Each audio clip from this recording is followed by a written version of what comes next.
Saya nak cari pokok jarum emas ataupun rempah padang. Jom kita cari. Dia duduk kawasan padang. Nama tempatan jarum emas, nama sativit Triga asiatica. Khasiat pokok jarum emas seperti melancarkan perjalanan haid, menguatkan tenaga batin. Okey, dia dah jumpa ni pokok jarum emas. Ni pokok jarum emas ni. Ni pokok jarum emas. Tengok bunga dia berwarna kuning, dia lain pada lain. Dia hidup di kawasan padang-padang rumput. Di celah-celah rumput dia hidup.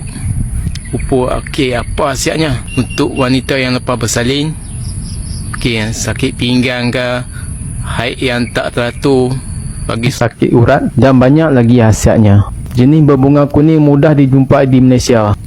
Kita rebus air dia, kita minum 2 kali sehari. Makan, tengok khasiatnya. Pokok jarum emas. Dia hidup di kawasan padang-padang rumput. Okay, sahabat, dapat sesuatu daripada video titik ni, semoga bermanfaat.